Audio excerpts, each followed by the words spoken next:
నమస్తే, welcome to big Telugu TV. ప్రస్తుతం మనతో పాటు ఉన్నారు సినీ క్రిటిక్ విజ్ఞాన్ గారు. నమస్తే విజ్ఞాన్ గారు. నమస్తే. టాలీవుడ్ లో ఏం జరుగుతుందో తెలియని పరిస్థితి. ఓ పక్క సంక్రాంతి వస్తుంది, తెలుగు సినిమాల జోరు ఒక రకంగా చెప్పాలంటే చాలా సంవత్సరాల తర్వాత కాస్త బూస్టప్ ఇస్తున్నాయి. మరో పక్క ఈ ప్రొడ్యూసర్స్ మాట్లాడుతున్న మాటలు ఎటు అర్థం చేసుకోవాలో తెలియని పరిస్థితి. నాగవంశి గారి మాటలు కూడా అలానే ఉన్నాయి, అండ్ దిల్ రాజు గారి మాటలు కూడా అలానే ఉన్నాయి. ఏం చెప్తారు? ఫస్ట్ నాగవంశి గురించి స్టార్ట్ చేసి మనం దిల్ రాజు దగ్గరికి వెళ్దాం. నాగవంశి గారు ఏమన్నారు అంటే, మొన్నే బోని కపూర్తో అలా మాట్లాడడం తప్పు అని అన్నావా? 4 రోజులు కూడా అవ్వలే ఇంకా. ఇప్పుడు ఏమైంది, సంక్రాంతికి మీ సినిమా కూడా వస్తుంది కదా నిర్మాతగా, మరి టికెట్ రేట్లు పెంచలేదు, మీకేమనిపిస్తుంది చెప్పండి అని చెప్పేసి మైక్ వచ్చింది. ఆ తొక్కలే, మేము వెళ్ళి అడగము, పెంచాలి లేకపోతే లేదు, మా సినిమా మీద మాకు కాన్ఫిడెంట్ ఉంది అని అన్నాం. బాగుంది, okay, I accept that. Me cinema మీద మీకు కాన్ఫిడెంట్ ఉంది, బట్ ప్రజెంట్ జరిగే పరిణామాలు బాగాలేవు. గవర్నమెంట్కి ఇండస్ట్రీకి కొంచెం గ్యాప్ వచ్చినట్టుగా, అంటే ఒక రకంగా అనిపిస్తుంది, ఒక రకంగా ఉంది. ఈ టైంలో దిల్ రాజు గారు పాపం ఇవాళ డేట్ ఎంతో చెప్పు, 8th. ఇప్పుడు మనం ఇంచుమించు సాయంత్రం ఉన్నాం, అవునా? అంటే 9 వచ్చేసింది ఇంకాసేపు అయితే. ఇంకా థియేటర్స్ రాలా గేమ్ చేంజర్వి. ఎల్లుండేగా రిలీజ్. అవును, మరి ఎందుకు రాలేదు ఇంకా? లాస్ట్ మినిట్ పాపం ట్రై చేస్తున్నాడు, కొంచెం ఏమన్నా పెంచుతారా, లేకపోతే ఒక ఆట ఏమన్నా ఎక్కువ ఇస్తారేమో, ఏమన్నా మ్యాజిక్ జరగొచ్చేమో. నిన్న కాక మొన్నే మంచి పోస్ట్ ఇచ్చారు నాకు. బట్టి గారిని అడుగుదామా, పొంగిలేటి గారిని అడుగుదామా, పోనీ కోమటిరెడ్డి గారితో చెప్పిద్దామా, పోనీ ఉత్తమ్ కుమార్ గారితో చెప్పిద్దాం, అంతేందుకు నేనే వెళ్ళి అడగనా, పోనీ రేవంత్ రెడ్డి గారిని ఏదన్నా ఎక్కడైనా కనిపిస్తే సార్ ఏదో కొంచెం ప్లీజ్ దయచేసి. ఇవన్నీ ఈయన మైండ్లో ఉంటే ఇంకో నిర్మాత ఇచ్చాడు లేకపోతే లేదు తొక్కలే అంటే ఎలా ఉంటుంది? అవసరమా చెప్పు.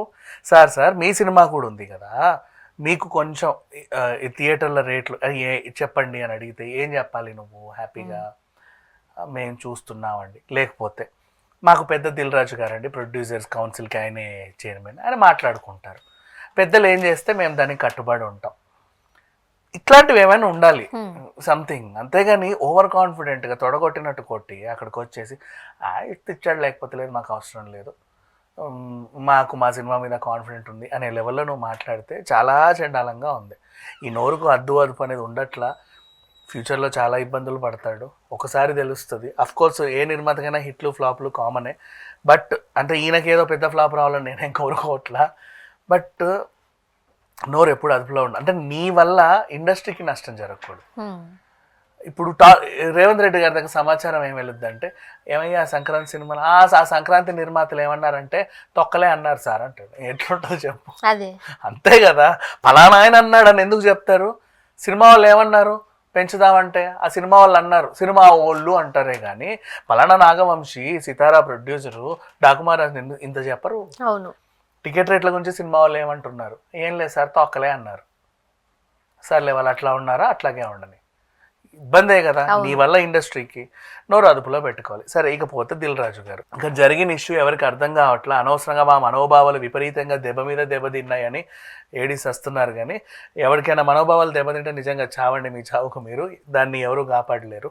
విషయం ఏంటంటే తెలంగాణ వాళ్ళకి మటన్ కళ్ళు ఇవి ఉంటే చాలు, సినిమా వాళ్ళు ఎక్కువ చూడరు, వీటికి ఇచ్చే ప్రిఫరెన్స్. ఆంధ్రాలో ఫస్ట్ సినిమా చూస్తారని నాకు మాట అన్నాడు దిల్ రాజు గారు, తెలంగాణ వ్యక్తిగా. ఇప్పుడు ఆ విషయం అర్థం చేసుకుని నేను తెలంగాణ మనిషినే, ఏంటో చెప్తావి నువ్వు. తెలంగాణలో సంక్రాంతి పండుగ వస్తే ఇప్పుడు ఫస్ట్ పొద్దున్న వాళ్ళ ముగ్గులకు వీళ్ళు హెల్ప్ చేసి, వీళ్ళ ముగ్గులకు వాళ్ళు హెల్ప్ చేసి, అందరూ కలిసి వేసుకొని మురిసిపోయి సెల్ఫీలు దిగేసరికి ఓ టైం అయ్యిద్ది. ఆ టైం తర్వాత పక్కింటోళ్ళు నీకు హెల్ప్ చేయాలి, నువ్వు కూడా పక్కింటోళ్ళకి హెల్ప్ చేయాలి. ఏ విషయంలో? పాత చీరలు ఈ నుంచి ఆడదాకా పరిచి ఆ సకినాలు ఉగారులు అవన్నీ వేసుకుంటారు. ఓకేనా? నువ్వు ఒకరు కాలుస్తూ ఉంటారు. మీ ఇంట్లో పని అయ్యాక నేను మీ ఇంటికి వస్తా, మా ఇంట్లో పని అయ్యాక నేను మీ ఇంటికి వస్తా, మీ ఇంట్లో పని అయ్యాక నువ్వు మా ఇంటికి వస్తావు, కలిసి చేసుకుంటాం. ఇవన్నీ చేసరికి టైం అవుతుంది. వీటితో ప్యారలల్గా ఇంకో పక్కన కట్టెల పొయ్యి మీదనో అక్కడో ఇక్కడో మటనో చికెనో వండుకుంటూ ఉంటారు. పిల్లలు కొంచెం ఈ ఏజ్డ్ తండ్రులు ఏం చేస్తారంటే కాలనీ వాళ్ళందరూ కలిసి అక్కడ ఉన్న వాళ్ళు 7-8 హౌజెస్ వాళ్ళు కలిసి అంటే ఉమ్మడి మేకను కొనుక్కుంటారు. దాన్ని కాలనీ మధ్యలో నరికేసి ఏదో చేసి ఏదో డిష్ లాగా తీసి మనిషి ఇంత వాటా వేసుకుంటారు, తలకాయ నాకు, కాళ్ళు నీకు, ఇది నాకు, ఇది నీకు అని అలా వాటలు వేసుకొని వండుకుంటారు. పిల్లలు ఏం చేస్తారంటే పతంగులు పట్టుకొని ఎటు పడితే అటు వెళ్తారు, వచ్చినప్పుడల్లా కాకరకాయో ఇదో తినుకుంటూ అటు ఇటు తిరుగుతూ ఉంటారు. ఇంతే సంక్రాంతి, సీరియస్లీ ప్రామిస్. అయిన తర్వాత కొంచెం ఇవి స్నాక్స్ అయ్యే టైంలో ఆ పక్కన కూర్చొని చెట్టు కింద ఆ సగం ఉడకని మటన్ని అప్పుడప్పుడు తెచ్చిస్తూ ఉంటే ఇంత తాగుతారు ఆ పక్కన కూర్చొని. ఇవన్నీ అయ్యేసరికే 4:30, 3 అయ్యే టైంకి అలా ఉరుగుతారమ్మా కాసేపు. సినిమా అప్పుడే చూడరు, సినిమా చూద్దామంటే చూద్దాంలే అంటారు. ఆంధ్రాలో అలా కాదు, సినిమా ఖచ్చితంగా ఫస్ట్ అందరు కలిసి ఎల్లో సినిమా చూసి వస్తారు. అప్పుడే పండగ అయినట్టు. నేను ఆంధ్ర కదా. అందరు సినిమా చూసి వచ్చిన తర్వాత అంటే మీరు చెప్పే ప్రకారం తెల్లవారుజామున లేస్తారు, పూజలు ఏవో ఉంటాయి, దేవుడికి సంబంధించిన వంటలు చేస్తారు, ప్రసాదాలు పెట్టేలాగా అవన్నీ చూస్తూ ఉంటారు, అవి చేసుకుంటారు. 3, 4 అయ్యేసరికి కోడి పందాలు ఇవన్నీ అంతా అయిపోయిన తర్వాత మొత్తం ఫ్యామిలీ అంతా కలిపి వెళ్ళి సినిమాకి వెళ్ళి ఆ పాప్కార్న్ తిని సమోసాలు తిని ఇంటికి వస్తేనే పండగ కంప్లీట్ అయినట్టు. అప్పుడే పండగ అయినట్టు. ఇప్పుడు పూర్వకాలంలో అయితే ఎడ్ల బండ్లు వేసుకుని ఒక ఊరు నుంచి ఇంకో ఊరికి థియేటర్ల కోసం వెళ్ళేవారట. సినిమా చూసి రావాలి, పండగ అంటే సినిమా, అందరం కలుస్తాం కాబట్టి ఓ మెమరీ వాళ్ళకి, అంతే. ఇట్లా ఉంటది. ఈ డిఫరెన్స్ ని అందంగా చెప్పాడు. అంటే తెలంగాణ ఉంటే తాగుబోతులా అని చెప్పేసి మా మనోభావాలు దెబ్బతిన్నాయి అన్నారు. దెబ్బతింటే చావు, ఎవడు నిన్ను బాగు చేయలేడు. ఇక అసలు విషయానికి వస్తే దసరా సినిమాలో కూడా మీకు చెప్పారు చూసావా మందు గురించి. సింగరేణి ఎంప్లాయీస్ కి మందు అంటే ఒక ఎమోషన్. వాళ్ళు ఇంత తాగి లోపలికి వెళ్ళి పని చేసుకొని వస్తారు. అండ్ ఇక్కడ పండగలకి పబ్బాలకి కూడా డప్పు కొట్టావా ఖచ్చితంగా ఇంత వేసుకొని డాన్స్లు వేస్తారు. ఏ దావత్తున్నా ఇంత మందు ఉండాలి. పెళ్లికైనా ఆంధ్ర సైడ్ పప్పన్నం పెడతాడు, ప్యూర్ వెజ్జే.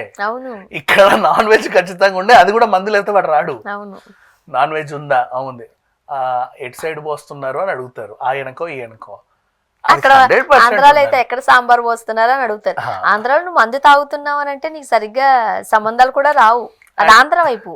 ఇక్కడ అది ఎమోషన్, మర్యాదమా. అల్లుడు వచ్చాడు అంటా కూడా అత్త ఒక ఇంత మందు తెచ్చి అక్కడ పెట్టి అటు వెళ్ళి ఇట్లా కూర్చొని చూస్తారు తాగుతాడా లేదా, పెట్టిన మర్యాద బాగుందా, వాడు తాగుతాడా లేదా కూడా వీళ్ళకి తెలియదు, కానీ పెడతారు.